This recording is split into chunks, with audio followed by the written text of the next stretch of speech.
கிறிஸ்துவுக்குள் அன்பான தேவனுடைய பிள்ளைகளே, இயேசுவின் நாமத்தில் உங்களை வாழ்த்துகிறேன்.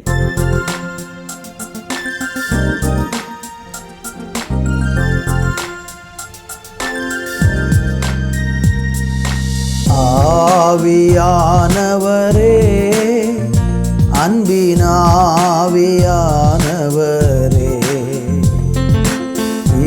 இப்போல் வாரும், இறங்கி வாரும் எங்கள் மத்தியிலே.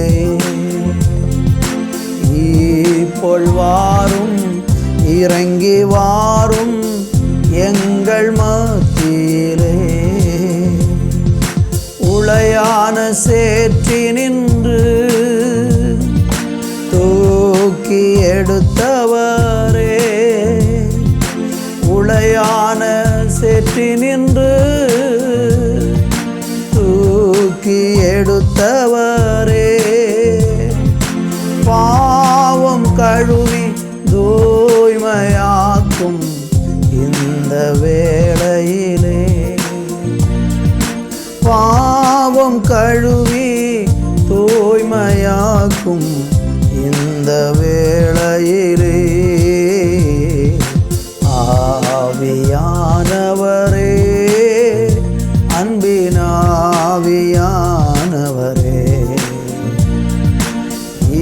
இப்போல் வாரும், இறங்கி வாரும் எங்கள் மத்தியிலே.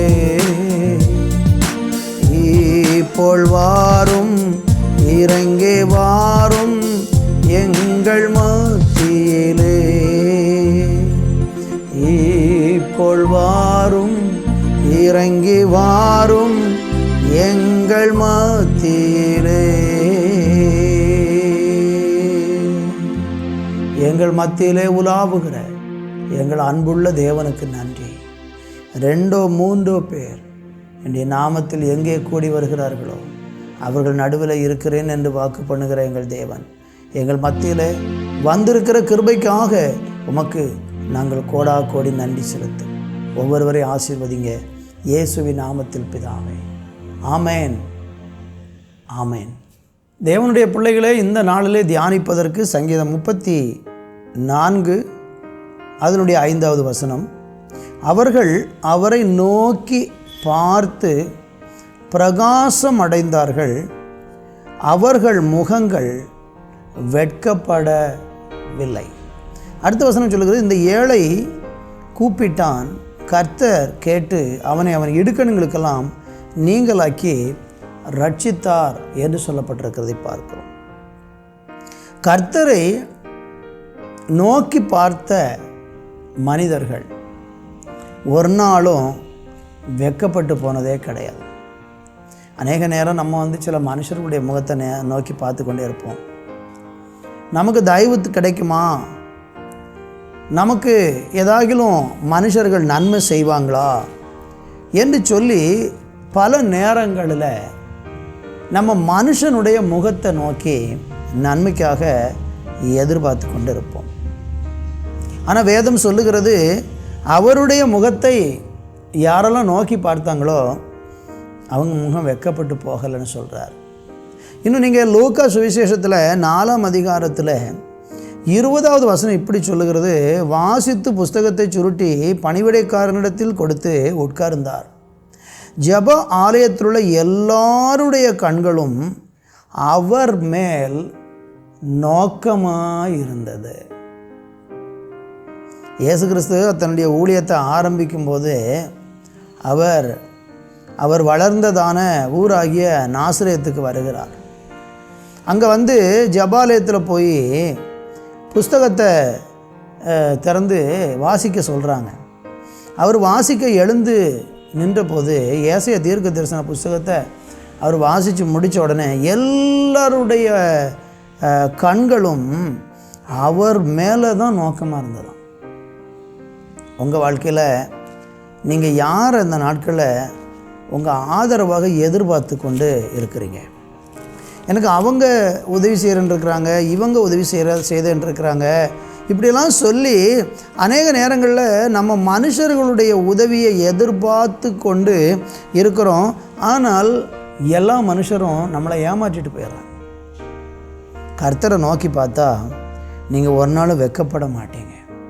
சங்கீதம் 121:1 சொல்லுகிறது, எனக்கு ஒத்தாசை வரும் பர்வதங்களுக்கு நேராக என் கண்களை நான் ஏறெடுக்கிறேன். தாவீதனுடைய அனுபவம் அதுதான். சங்கீதத்தில் சொல்கிறாரு, எனக்கு ஒத்தாசை வரக்கூடியது தேவனுடைய பர்வதத்திலிருந்து, வானத்தையும் பூமியை உண்டாக்கின கர்த்தரிடத்திலிருந்து எனக்கு ஒத்தாசை வரும் என்று சங்கீதக்காரன் சொல்லுகிறதை பார்க்கும். இந்த வார்த்தையை கேட்டுக்கொண்டிருக்கிற என் அன்பு சகோதர சகோதரிகளே, நீங்கள் இன்றைக்கு யாரை ஒத்தாசையாக எதிர்பார்த்து யாருடைய முகத்தை நீங்கள் பார்த்து கொண்டிருக்கீங்க? உதவி கிடைப்பதற்காக கர்த்தரை உதவிக்காக கேட்குறீங்களா, அல்லது மனுஷனை உதவிக்காக கேட்குறீங்களா? சங்கீதத்தில் 123:2 சொல்லுகிறது, இதோ வேலைக்காரரின் கண்கள் தங்கள் எஜமான்களின் கையை நோக்கி இருக்குமாறு போலவும், வேலைக்காரியின் கண்கள் தன் எஜமாட்டியின் கையை நோக்கி இருக்குமாறு போலவும், எங்கள் தேவனாகிய கர்த்தர் எங்களுக்கு இரக்கம் செய்யும் வரைக்கும் எங்கள் கண்கள் அவரை நோக்கி கொண்டிருக்கிறது. எங்கள் கண்கள் அவரை நோக்கி கொண்டிருக்கிறது. நீங்கள் யாரை பார்த்துட்ருக்கிறீங்க? நீங்கள் யார் இடத்துல உங்கள் தேவைகளுக்காக எதிர்பார்க்குறீங்க? இன்றைக்கி கர்த்தரை தான் நம்ம நோக்கணும்.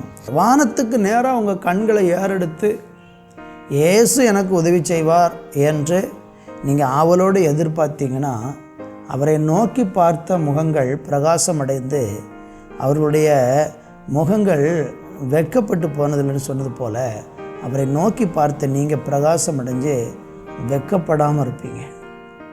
கடந்த காலங்களில் மனுஷனை எதிர்பார்த்து வெட்கப்பட்டு போயிருந்தால் போகட்டும், இன்றைக்கி ஒரு தீர்மானம் எடுங்க. இனி நான் யாரையுமே எதிர்பார்க்க மாட்டேன், என் ஆண்டவரை தான் எதிர்பார்ப்பேன், அவரைத்தான் நோக்கி பார்ப்பேன், அவர் எனக்கு உதவி செய்வார்னு நம்பி இருக்கிறேன்னு நம்பிக்கையோடு அவரை தொடருங்க. உங்கள் வாழ்க்கையை செழிப்பாக இயேசு மாற்றுவார். ஆமேன். நல்ல பிதாவே, ஒவ்வொருவருடைய வாழ்க்கையிலையும் உங்கள் முகத்தை நோக்கி பார்க்கறது நிமித்தம் வருகிற மேன்மையை கட்டளையிடும். இயேசுவின் நாமத்தில் பிதாவே. ஆமேன். ஆமேன்.